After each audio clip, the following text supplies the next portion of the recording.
기도하심으로 오늘 예배를 하나님 앞에 올려드리겠습니다. 사랑의 하나님 아버지, 고맙고 감사합니다. 오늘 또 저희들 주님의 귀한 말씀을 듣고 싶어 하나님 앞에 이렇게 정말 겸손한 마음으로 나왔습니다. 아버지 하나님, 종려주의 고난의 주간을 맞이하여 이 시간 정말 저희들에게 하나님이 주시고자 하시는 귀한 말씀 주실 때 우리가 결단하며 위로받고 하나님 앞에 더 가까이 가는 귀한 시간 되도록 예배의 시간 축복하여 주시옵소서. 아멘. 예수님의 이름으로 간절히 기도합니다.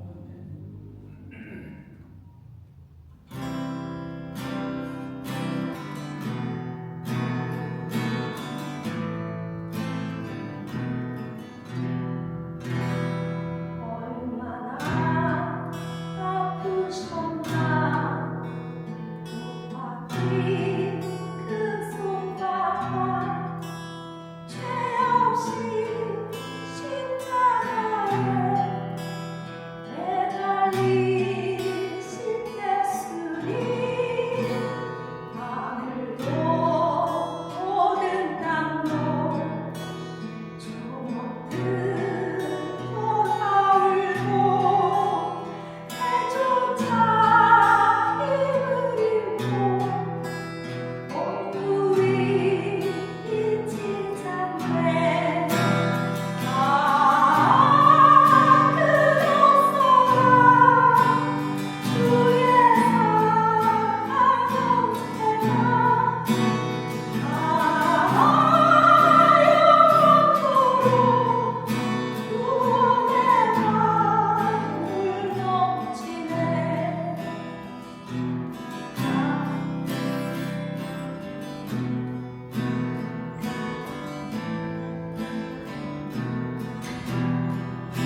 시간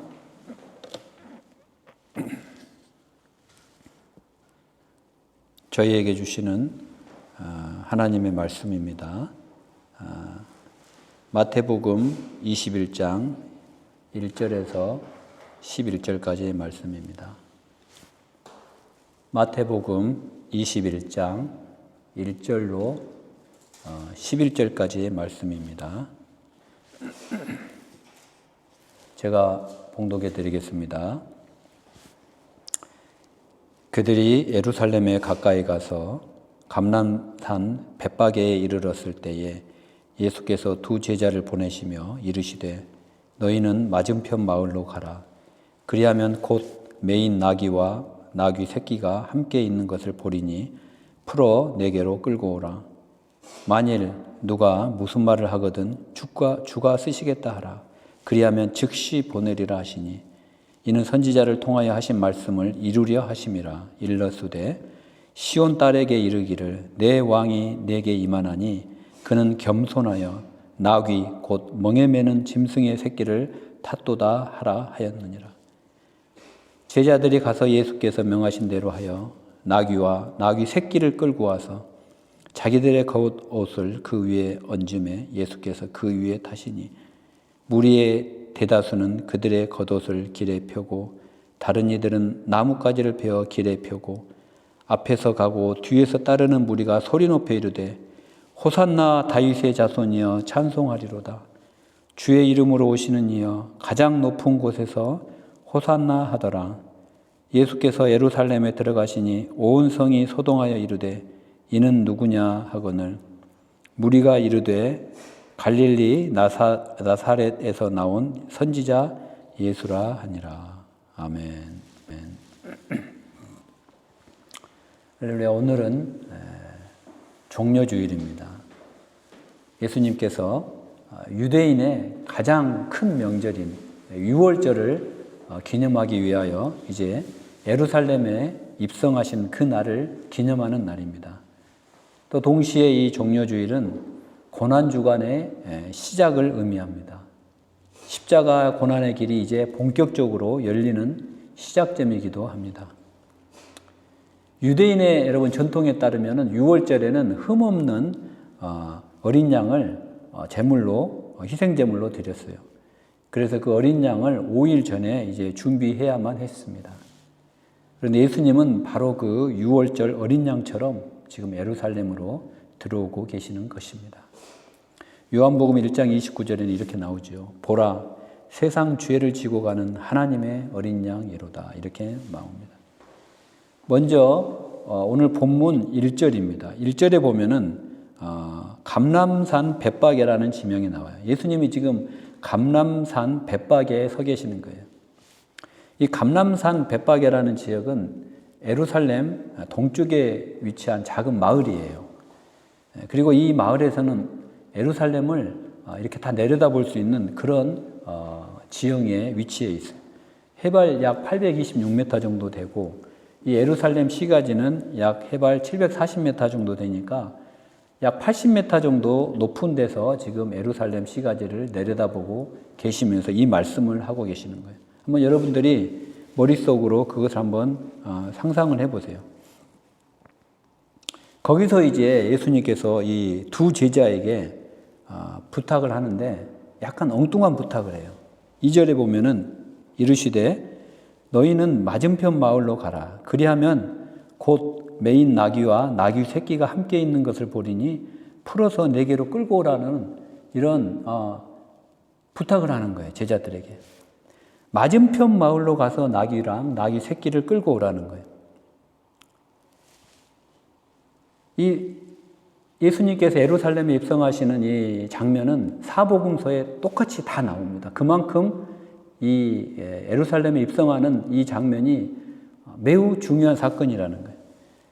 그런데 약간씩은 좀 표현이 달라요. 다른 복음서에서는 다 나귀가 한 마리로 나와요. 그런데 이 마태복음에는 나귀와 나귀 새끼 복수로 2마리로 지금 표현이 되고 있어요. 그리고 또 마가복음에는 한 번도 타보지 않은 나귀라고 돼 있어요. 그러나 다른 복음서에는 또 그런 말이 없어요. 그 성경의 제자들이 이 나귀를 이 종려주일에 입성하는 이 사건에서 매우 중요하게 바라보고 있다라는 이야기예요. 무척 자세히 기록하고 있어요. 이 나귀 새끼에게 많은 의미를 부여하고 있다는 거예요. 이 성경의 저자들이. 그런데 2절에 보면 예수님께서 맞은편 마을로 가라고 돼요. 맞은편 마을로. 근데 왜 예수님은 감람산 벳박에 가까운 마을이 있어요. 베다니 마을이라고 있어요. 그 가까운 마을을 놔두고 굳이 저 멀리 반대편 마을까지 가라고 하셨을까? 가까운 마을도 있었을 텐데 베다니 마을이라고 있어요. 또 여러분 잘 아시다시피 베다니 마을에는 헌신된 우리 마르다가 있잖아요. 마르다가 얼마나 헌신된 주의 종이에요. 마르다한테 이 나귀 새끼도 미리 준비해 놓을 수 있잖아요. 그런데 예수님은 저 멀리 반대편 마을로 가서 삥 돌아서 반대편 마을까지 가서 나귀를 데려오라는 거예요. 그리고 또 나귀를 데려오는데 주인에게 값도 지불하지 않고 그냥 데려오라는 거예요. 돈을 주고 데려와야 되는데 그냥 데리고 오라는 거예요. 그때 이제 주인이 내 나귀를 왜 데리고 가냐라는 질문을 하면 그때 주님이 쓰시겠다 이렇게 말하라는 거예요. 제가 만약에 그 제자였다, 제자 둘이 누군지는 성경은 기록하고 있지 않아요. 근데 제가 만약에 그 제자였다면은 그 예수님의 부탁을 선뜻 이렇게 제 사고방식으로 합리적으로 이해하고 갔을까라는 그런 생각이 들어요. 돈도 주지도 않고 가서 그냥 끌고 오라는. 그 나귀 주인이 이걸 어떻게 해석하고, 주면 다행이지만 주가 쓰시겠다고 하라? 주가 누군데 나랑 무슨 상관이 있지 하고 주지 않으면 어떻게 하지? 이런 생각도 들었을 것 같아요. 그런데 제자들은 순종하고 갔다라는 거예요. 사실 저도 여러분 이거를 좀 우스갯소리지만은 저랑 같이 신앙생활하는 사람들에게 이걸 한번 써봤어요. 물건을 이렇게 하는데 왜 갖고 가냐 하니까 주가 쓰시겠다고 하는데 줘 하고 몇 번 해봤어요. 장난으로.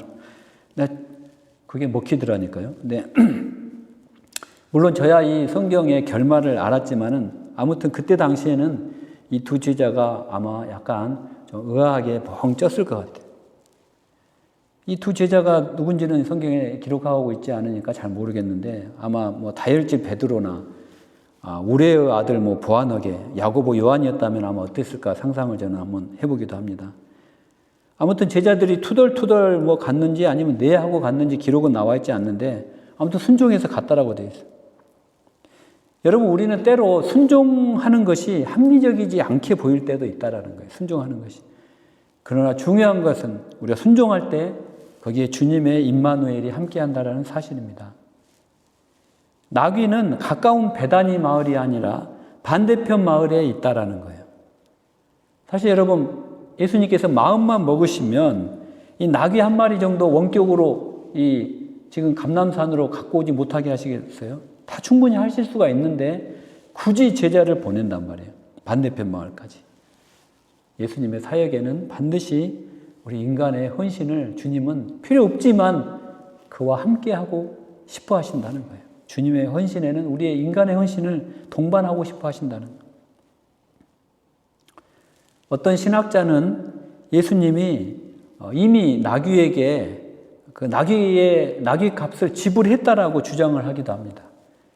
그리고 주가 쓰시겠다고 하라 이거는 암구어라는 거예요. 그러니까 다른 사람이 그냥 암구어를 하면은 우리가 보초병이 암구어를 해야 이렇게 손들어 할 때 암구어를 하는 것처럼 이 제자들이 주가 쓰시겠다고 하라라는 암구어를 미리 정해놓고 요거를 쓰면은 이미 돈을 지불한 그 나귀를 주는 걸로 이렇게 신학자들이 주장을 하는 신학자들도 많았다고 그래요.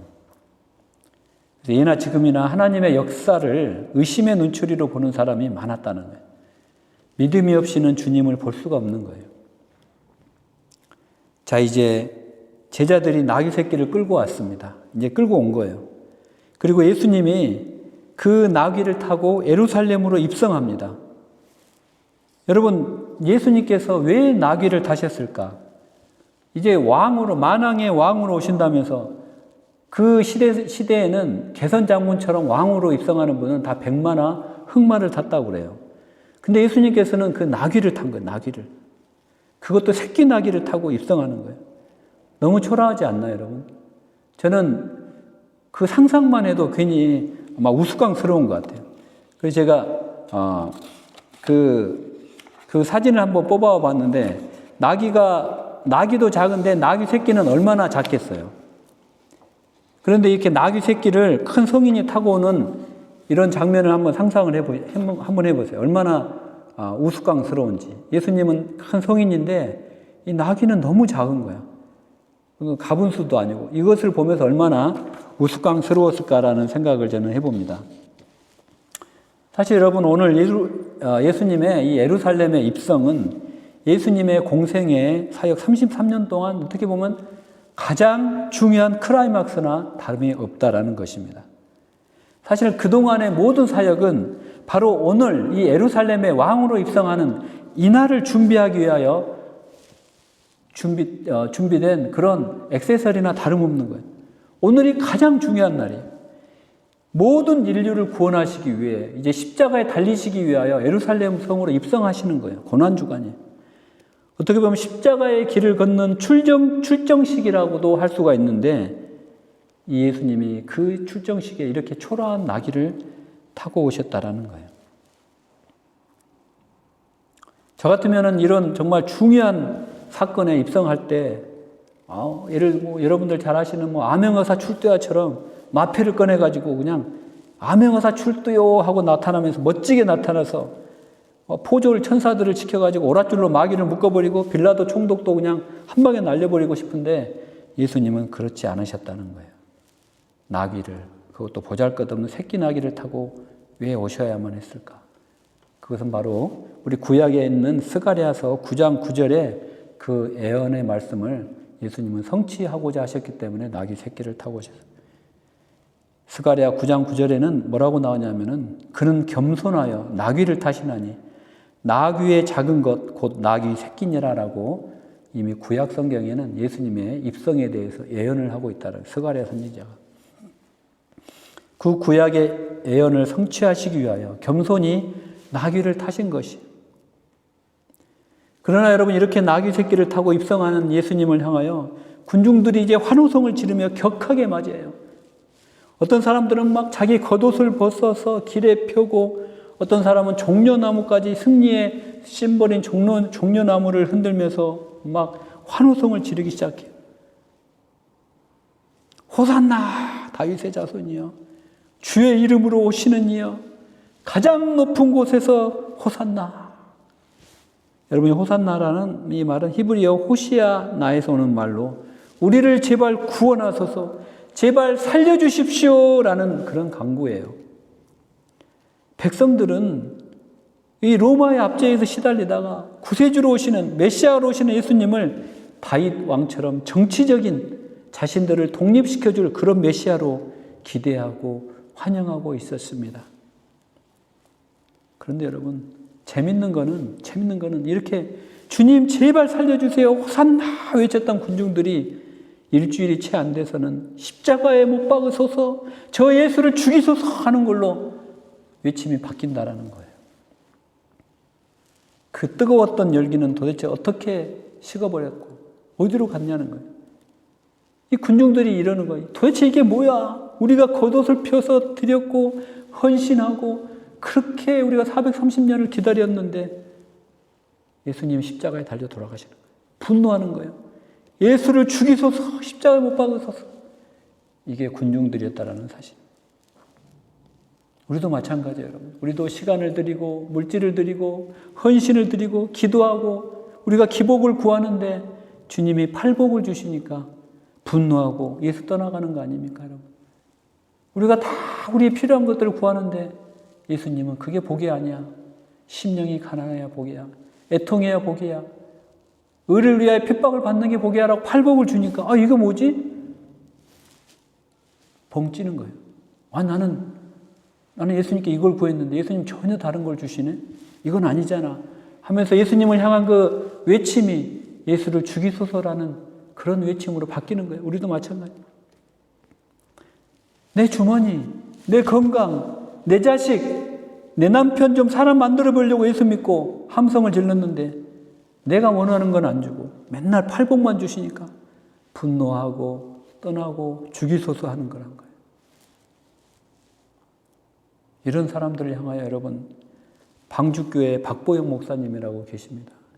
이분이 하나님께 하도 너무 답답해서 이런 분들을 바라보면서 하나님께 기도했다는 거예요. 기도하며 주님께 질문을 했다고 그래요. 박보영 목사님이. 주님, 한 가지만 여쭐게요. 그럼 그때 그 사람들은 다 뭐예요?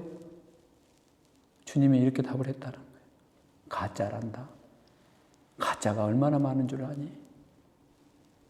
여러분, 오늘 예수님은 함성 지르는 무리를 가짜라는 거예요.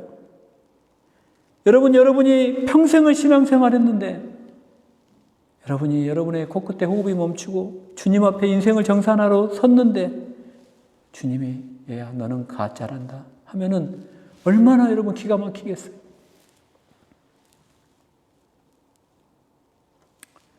여러분, 오늘 본문에는 주님께 쓰임받는 나귀 새끼가 나와요. 주님이 쓰시겠다고 해서 끌려온 이 나귀 새끼. 여러분, 평소에는 아무도 주목하지 않은 짐승이에요. 그런데 여러분, 저는 이 성경의 저자가 이 나귀를 통하여 하나님이 우리에게 주시는 인사이트가 굉장히 많은 것 같아요. 먼저 2절을 보면은 메인 나귀라고 되어 있어요. 메인 나귀. 겸손히 매어 있는 나귀. 여러분, 주님은 함성을 지르는 그 무리를 사용하시는 것이 아니에요. 오히려 주님은 매어 있는 나귀를 사용하신다는 거예요. 주가 쓰시겠다고 하는 나귀예요. 여러분, 메인 나귀는 누가 풀어줄 때까지 기다리고 그 자리를 지키는 거예요.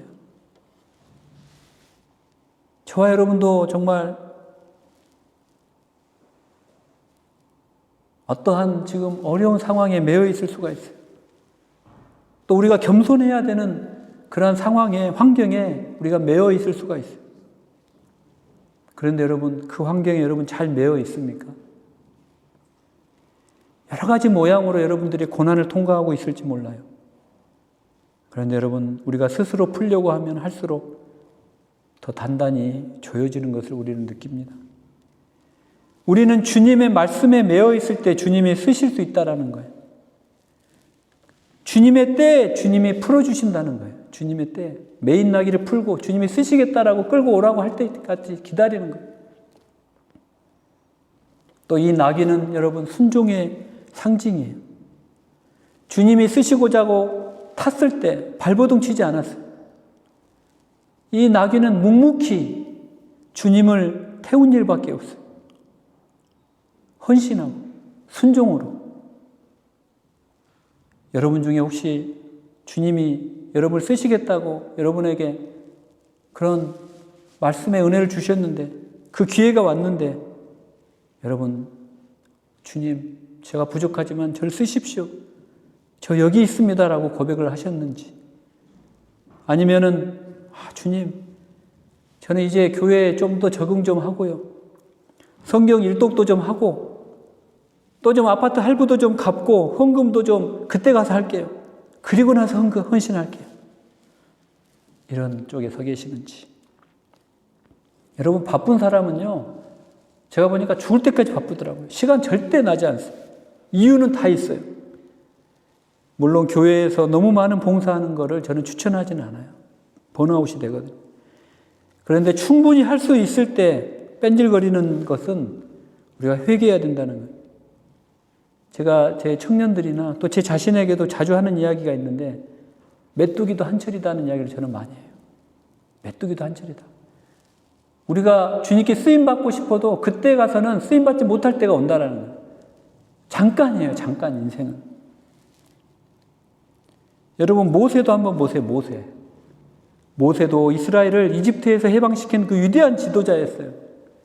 그러나 그 모세도 약속의 땅에는 들어가지 못했습니다. 그의 사명은 출애굽까지였어요. 여러분, 사명은 길이에 있지 않다라는 거예요. 하나님이 정하신 그 시간 안에 맡기신 일을 감당하는 것이 중요하다는 거예요. 우리에게 기회가 왔을 때 헌신하는 거예요. 우리가 기회가 왔을 때. 제가 이 많은 나이에 이제 편안한 노후를 즐길 수가 있는데 왜 이렇게 힘든 개척을 했을까? 저는 조금이라도 제 육체적인 힘이 남아있을 때 하나님께 헌신하고 싶은 그 마음밖에 없는 거예요. 나중에 더 나이 들어서 여건이 될 때는 이미 버스 지나간 뒤라는 거예요. 또 여러분, 우리가 예수님을 태우고 헌신할 때 오늘 본문 말씀처럼 청중들의 함성 소리가 엄청날 거예요. 그러나 여러분, 저와 여러분은 오직 주님의 소리에만 집중해야 된다는 거예요. 우리가 봉사하고 헌신할 때 우리를 칭찬하는 함성 소리는 여러분 언제라도 원망과 질투의 그런 외침으로 바뀔 수가 있는 거예요. 호산나 다윗의 자손이여, 그 함성이 며칠 만에 저 사람을 십자가에 매다소서라고 바뀐다니까요. 여러분, 저 무리의 환호성은 저와 여러분의 것이 아니에요. 우리가 그 환호성에 취해서 날뛰기 시작하면 내 등에서 나를 이끌고 가시는 주님이 떨어질 수 있다는 거예요. 여러분, 저와 여러분은 주님의 영광을 실현하려는 그릇일 뿐이에요. 그래서 여러분, 우리는 항상 신앙의 여정을 걸어가면서 내 등 위에 예수님이 잘 타고 계시는지, 아니면 내가 예수님은 이미 내 등에 안 계시고 나 혼자 막 날뛰고 있는지 점검해 보셔야 된다는 거예요. 또 한 가지, 이 나귀는 여러분, 이 쓰임받은 후에는 조용히 사라진다는 거예요. 여러분, 이 나귀가 이 성경에서 단 한 번 등장해요. 딱 이때 한 번. 그리고 이 종료주일 이후로 이 나귀의 이야기는 더 이상 등장하지 않습니다. 단 한 번, 단 몇 시간을 위해 쓰임받았던 이 나귀. 이 나귀가 나중에 새끼를 몇 마리 낳았고 어쩌고 저쩌고 전혀 안 나와요. 한순간의 순종은 그러나 여러분 영원한 복음의 역사 속에 기록이 되었다라는 사실입니다. 나귀는 무대 뒤로 조용히 사라지는 거예요. 오직 예수님만이 남는 거예요. 만약에 이 나귀가 환호성에 취해서 예수님을 예루살렘 성에서 내려드리지 않고 그냥 막 갈보리 산까지 태워준다고 막 자기가 날뛰어봐요. 어떻게 되겠어요? 나귀가 나는 이제 보니까 나는 나귀가 아니었나 봐. 내가 이렇게 막 환호성도 쳐주고 말이지. 내가 예수님의 사역을 같이 하다 보니까 내가 이렇게 대단한 나귀인 줄 난 몰랐어. 나는 아마 나귀가 아니었나 봐. 나는 아마 멋진 말이었나 봐. 난 말이 될 거야. 난 더 높아질 거야. 더 가질 거야. 나귀가 만약에 그랬다면 여러분 어찌 되겠어요? 그러나 나귀는 조용히 사라졌다는 거예요. 진짜 헌신은 여러분 드러남이 아니라 사라짐이라는 거예요. 나의 역할을 주님이 여기까지다고 했을 때 내가 그 현장에서 충성을 다한 다음에 사라지는 거예요. 사도 바울도 자기가 믿음의 경주를 다 달리고 선한 싸움을 다 마친 후에는 이제 더 이상 자기는 노력을 하지 않는 거예요. 이제 나에게 예비된 그냥 생명의 면류관의 상급을 조용히 기다리는 거예요. 그런데도 여러분 사람들은 참 바보 같아요. 이 세상에서 환호만 받으려고 해요. 이 세상에서 가지려고만 해요. 커지려고만 해요. 높아지려고만 하더라고요. 그런데 여러분 그거는 하나님과 상관이 없어요. 제가 여러분 교회 개척하고 저에게 많은 분들이 가장 먼저 물어보는 질문이 교회 몇 명 모이냐는 거예요. 그게 가장 궁금한 거예요. 왜 당신은 교회를 개척했습니까? 당신의 비전은 뭡니까? 이게 아니고 교회 몇 명 모이냐는 그게 제일 궁금한가 봐요. 여러분 이 세상은 마귀들이 붙잡고 있는 세상이에요. 꼭 붙잡고 있어요. 우리 생각과 가치관과 문화들을 이 마귀가 꼭 붙잡고 있어요. 그리고 다수결의 법칙에 우리를 순종시키고 있어요. 다들 이렇게 생각하고 다들 이 길을 걸어가고 다들 넓은 길을 걸어가는데 너희들도 걸어와라고 우리에게 강요하고 있는 거예요. 그래서 여러분 많은 사람들이 넓은 길을 걸어가요. 여러분 그 길은 편하고 쉬워요. 주님이 가르쳐 주신 팔복이 아니라 기복을 구하는 거예요. 여러분 우리는 다 알아요. 설교도 많이 듣고 성경 말씀을 읽을 때도 고개를 끄덕여요. 그러나 여러분 그 길을 순종하며 걸어가는 사람은 많지 않다라는 거예요. 그러나 여러분은 좁은 길을 걸어가셔야 해요. 주님 목마르게 저를 좀 해주세요. 외쳐야 되는 거예요. 여러분, 천국은 여러분 선행으로 가는 게 아니에요. 순종으로 가는 것도 아니에요. 군중들의 함성 소리에 귀를 닫게 해주세요. 여러분, 주님, 나는 목마르게 해주세요. 심령이 가난하게 해주세요. 여러분, 이런 기도를 드리셔야 된다는. 여러분, 고난주간을 이제 시작하며 제가 말씀을 이제 맺고자 합니다. 여러분은 누구입니까, 여러분? 환호를 받기 위해 앞에 서 있는 자입니까? 아니면 오늘 나귀처럼 조용히 주님을 태우고 사라질 줄 아는 그런 나귀이냐는 거예요. 여러분, 오늘부터 고난주간이 시작됩니다. 여러분, 부디 호산나 외치는 무리보다 예수님을 묵묵히 태우고 십자가의 길을 걸어가는 그런 나귀가 되시기를 주님의 이름으로 기도드립니다. 여러분, 그리고 주가 쓰시겠다고 할 때 주저하지 않고 드릴 수 있는 그런 인생 되시기를 간절히 바랍니다. 여러분의 건강도, 여러분의 물질도, 여러분의 자녀도, 여러분의 직장도, 모든 것이 다 하나님이 여러분에게 잠시 맡겨둔 거란 거예요. 주님이 오늘이라도 우리를 부르면 다 내려놓고 주님 앞에 가는 거예요. 여러분이 물질도 주님이 쓰시겠다고 하면 주님 여기 있습니다. 마음껏 사용하십시오. 세상에 이거 없으면 죽는다고 하는, 못 산다고 하는 그 재물 던져버리는 그 인생, 여러분 멋지지 않습니까? 천국에서 여러분을 위해 하늘의 상급이, 의의 면류관이 여러분을 위해 예비되어 있을 줄로 믿습니다. 아멘. 시간 우리 찬양하고 기도하는 시간 갖도록 하겠습니다.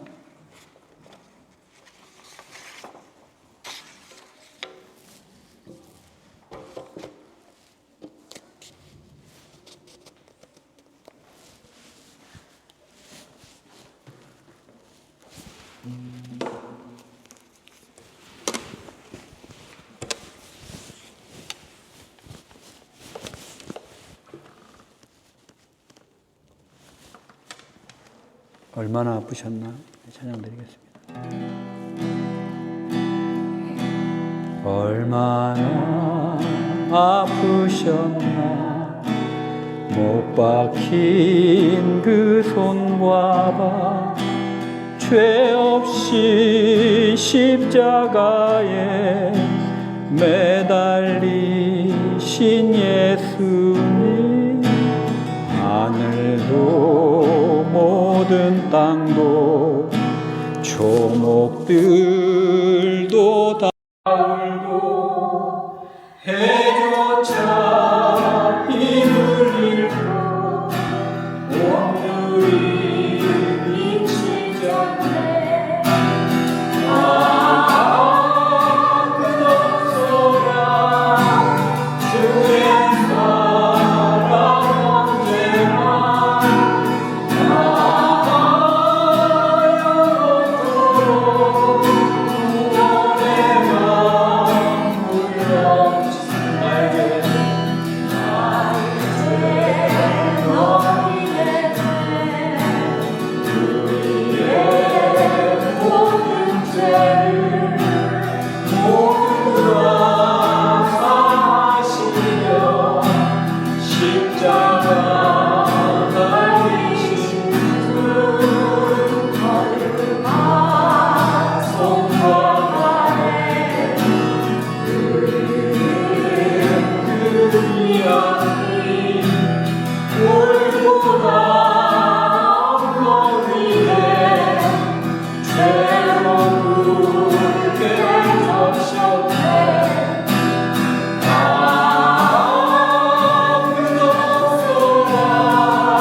주간 이제 고난주간에 시작되고 들어갑니다.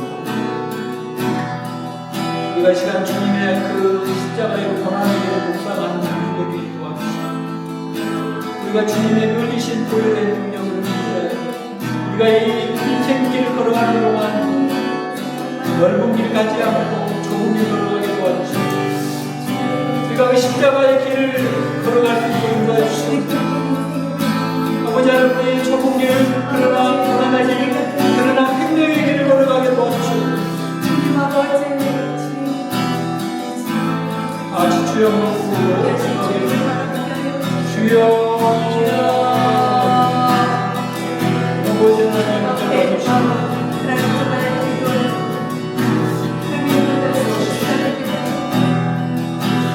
아버지 하나님 십자가에 매달려 돌아가신 주님의 시간에 묵상합니다.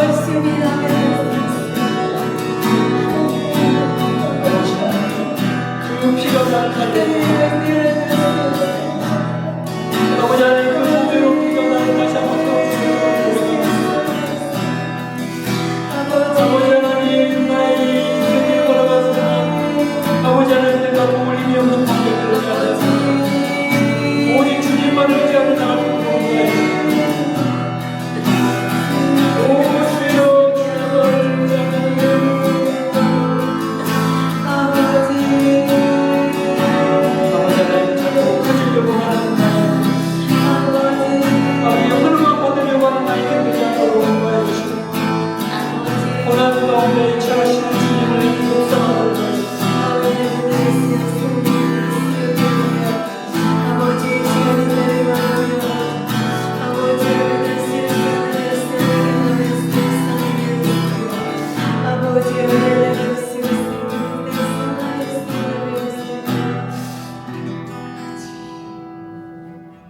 고맙고 감사하신 하나님, 오늘도 하나님의 귀한 말씀을 통하여 은혜 주심을 감사드립니다.